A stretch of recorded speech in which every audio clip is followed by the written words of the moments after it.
कि मन भगवान में क्यों नहीं लगता, प्रश्न है ना। सबसे पहली बात तो ये प्रश्न ही गलत है, ये प्रश्न ही गलत है कि मन भगवान में नहीं लगता है। मन संसार में लगता है, भोगों में लगता है। ये बात बिल्कुल झूठी है, सर्वथा झूठी बात है। क्योंकि लगता होता तो वहां से हटता क्यों, लग गया होता। वहां लगता नहीं, वहां से हट जाता है। वहां जाता है फिर वहां से हट जाता है।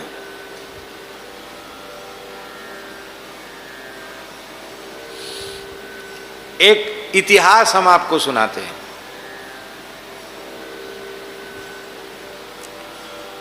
एक अपने जमाने की एक स्टेट रही छोटी, ओरछा राज्य के अंतर्गत, जिसका नाम है बानपुर। बानपुर स्टेट, ये ललितपुर क्षेत्र सब बानपुर स्टेट में ही आता था। तो वहां के राजा थे सुमेर सिंह। कौन थे राजा? ये मधुकर शाह के पौत्र ही थे। मधुकर शाह जी के पौत्र थे। हाँ, वीर सिंह जी के संतान में से थे। बड़े वीर थे, बड़े लड़ाके थे, और उनको बानपुर स्टेट दी गई थी। उनकी कई रानियां थीं, उनमें सबसे ज्येष्ठ श्रेष्ठ थी ललिता रानी। क्या नाम था? कुंवर ललिता। वो बहुत सुंदरी थी, बहुत अधिक सुंदरी थी। मने उसके जैसी और कोई दूसरी सुंदरी उस काल में नहीं थी, इतनी सुंदरी थी।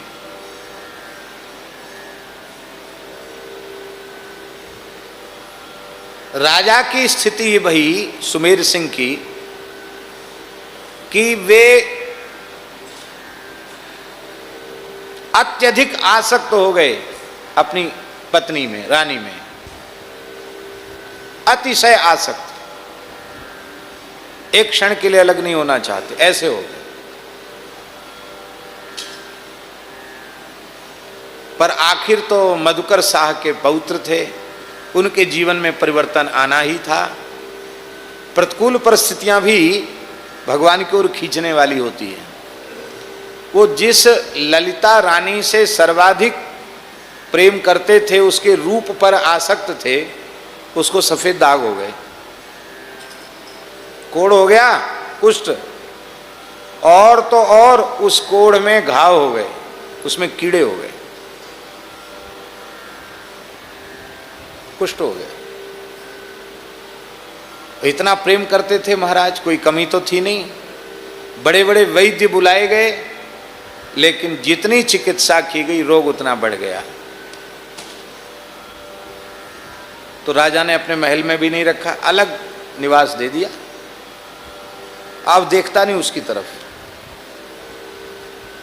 अब तक दूसरी रानियों की ओर नहीं देखता था, अब उसकी तरफ देखना बंद कर दे। यह है संसार का प्रेम।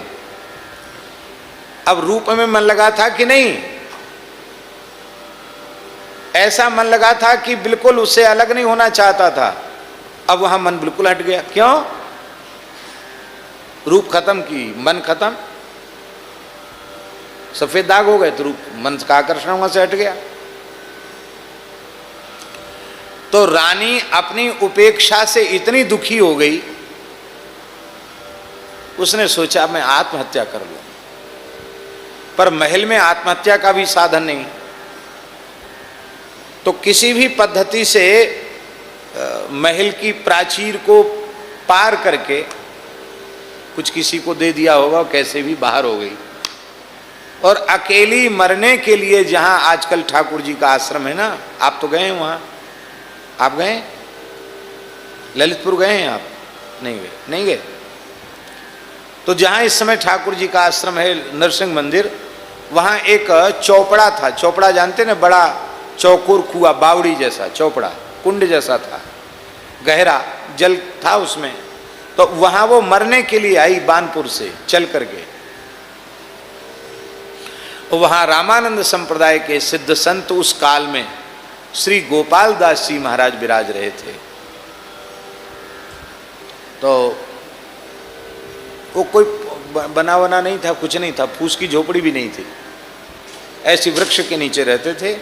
धूना चैतन्य था, वो धूना पर बैठ के भजन कर रहे थे। उन्होंने देखा कि कोई महिला इस कुंड में कूद के मरना चाहती है। अरे भाई कौन है तू? यहाँ जंगल में जल का ये सुपास है और हम लोग यहाँ साधु लोग यहाँ रह के भजन करते हैं, क्यों यहाँ मरना चाहती है? कौन है तू? उसने अपना परिचय दिया, बोले महाराज मैं अमुक हूँ, किसी जमाने में मेरा ये था कि राजा मेरे चरणों में लौटते थे और आज मेरी तरफ देखते तक नहीं है। मैं अपनी उपेक्षा से दुखी होकर प्राणांत करने के लिए मैं यहाँ उपस्थित हूँ। तो बाबा बोले कि तुम मरना तो और कहीं जाके मर, यहीं हमारे यहीं क्यों मर रही है? यहाँ साधुओं का एक ही जगह है, यहाँ क्यों मरने चले? और जहाँ तो मरना जा मर, यहाँ क्यों आई? नहीं मैं तो यहीं मरूंगी, आपके सामने ही मरूंगी। आपको दया आ गई, आपने उपदेश दिया, संत ने उपदेश दिया, देख नाम जपत कुष्ठी भलो, तन तन गलगल चुए जो चाम, कोढ़ी है पर राम राम कर रहा है तो ठीक है, पर सोने जैसी देह पा करके कोई राम राम नहीं कर रहा, विषयों में बर्बाद कर रहा है, तो उसकी देह का क्या मूल्य है? भजन करो और फिर शरीर संसार से छुट्टी मिल जाए सदा सर्वदा के लिए, ये तो उचित है। आत्महत्या करने से कोई समाधान होगा? हजारों वर्षों के लिए अधोगति होगी। बोले जो कुछ भी हो मैं तो मरूंगी, या तो मुझे ठीक करो नहीं तो मैं मरूंगी। आपका उपदेश मेरे ऊपर काम नहीं कर रहा, मैं मरूंगी। संत को दया आ गई, बोले हम ठीक तो कर सकते तुमको, पर एक प्रतिज्ञा करनी पड़ेगी। हाँ करूंगी, आप ठीक करो मुझे। बोले प्रतिज्ञा यही करनी पड़ेगी कि अब मैं बिल्कुल ठीक कर दूंगा तुमको, पर अब जितना जीवन बचा है वो रघुनाथ जी के चरणों में समर्पित कर दो। राम राम करो, राम राम करो तो तुमको जीवन मिल सकता है। उसने कहा महाराज संसार को तो मैंने देख लिया कि किसी का किसी से प्रेम नहीं है, सब बात समझ में आ गई है बढ़िया से। अब यदि मुझे जीवन मिल जाता है तो मैं केवल भजन करूंगी। बोले अच्छा, तो जहां मरने आई थी ना, इसी पानी से स्नान कर ले। महाराज जी जल से स्नान करते ही उसकी कंचन काया होगी, स्वस्थ हो गई तत्काल, न शरीर में कहीं दाग न कहीं घाव। ये होती संतों की महिमा, एकदम स्वस्थ हो गई। इतनी रूपवती हो गई पहले से ज्यादा। पर कहा देख ले, अब अपने वचन से हटेगी तो फिर समझ लेना, फिर वही आफत आ जाएगी तेरे ऊपर। बोले नहीं अब मैं वचन से नहीं हटूंगी, अब मैं यहीं रहूंगी। बोले यहाँ तो नहीं, यहाँ तो विरक्त संतों का स्थान है, यहाँ नहीं, महल में जा।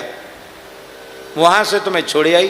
बोले वहीं जाओ, अब तुम्हारा तिरस्कार नहीं होगा, बस भजन करना। जो आज्ञा कह के रानी चली गई, रात्रि में ही पहुंच गई। सवेरे महाराज निकले तो उन्होंने देखा ये कैसे बदल गई। ये तो जब विवाह के समय जितनी सुंदर थी उससे भी अधिक सुंदर कैसे हो गई, इसका कायाकल्प कैसे हो गया। आश्चर्य की घटना कैसे हुआ। राजा आए, कहो आप कैसी हैं। देखा ही नहीं उनकी तरफ, मुंह फेर लिया बस। अब ज़्यादा लल्लो चप्पू मत करो, चिकनी चुपड़ी बातें मत करो, मैं समझ गई बढ़िया से। अब मत देखो हमारी तरफ। अब क्यों देख रहे हो? अब क्या हो गया? अब क्या हो गया मुझ में? पहले तो अब देखते नहीं थे, अब क्या हो गया? अरे देवी तुम तो नाराज हो गई, सही सही बात बतावी, चमत्कार हुआ कैसे? तब सही बात बताई उसने और कहा देखो अब तुम्हें संसार का सुख भोगना है तो और 10 ब्याह कर लो, पर अब इस शरीर से तो संसार का सुख नहीं मिलेगा, क्योंकि मैंने अब यह देह श्री रघुनाथ जी के चरणों में अर्पित कर दिया है। अब यह देह, अब यह इंद्रियां, अब यह मन बुद्धि अब संसार के भोग के लिए नहीं है, अब तो ये भगवान के उपभोग की वस्तु है। यही है भगवान का भोग्य बन जाना, यह है अनन्य भोग्यत्व, भगवान का भोग्य। अब मैं भगवान की भोग्य हो गई हूं, संसार की भोग्य नहीं हूं। आखिर तो मधुकर शाह के पौत्र थे, उन्हें भी वैराग्य हो गया। उन्होंने कहा देवी हम तुम्हें प्रणाम करते हैं और अब हमने भी अपना मन संसार से हटा लिया है, चलें उन्हीं संत के चरणों में चल करके भजन का मार्ग ले लें।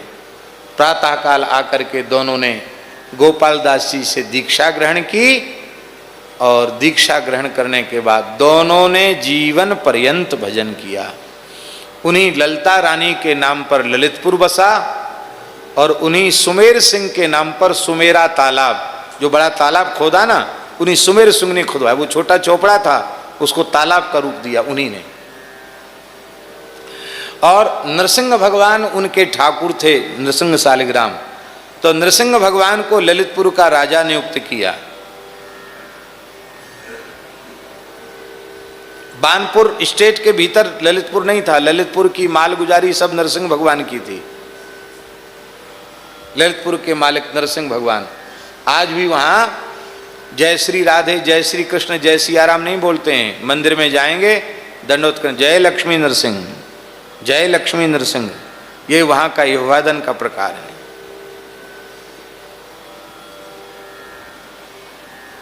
अब गोपाल दास जी तो महात्मा ठहरे, उन्होंने कहा ये सब राजा फाजा तो सब कुछ नहीं, वो तो अपनी ही मस्ती में रहे। तब नरसिंह भगवान राजा और ब्राह्मणों को उनका सेवक नियुक्त किया गया।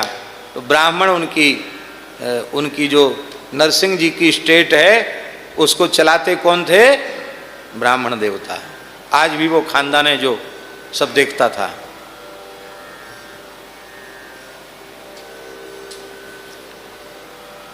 पुराना स्थान है, ऐतिहासिक सत्य घटना है। अब आप कहिए कहां लगा रहा मन?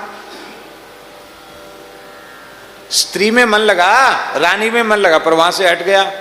पर दोनों का मन रघुनाथ जी में लग गया, फिर वहां से हटा नहीं। तो मन का लगना कहां माना जाएगा? जहां लगने के बाद वहां से हटे नहीं, वहीं लगना माना जाएगा। जहां जाता है फिर हट जाता है, वहां लगना नहीं माना जाएगा। हम लोग असफल प्रयास कर रहे हैं, असंख्यों जन्मों से बार बार बलपूर्वक मन को, इंद्रियों को संसार में लगा रहे हैं। अब तक नहीं लगा पाए, न लगा पाएंगे, ऐसे ही भटकते रहेंगे। या विधि मन को लगावे, मन के लगाए प्रभु पावे। मन को लगा दो।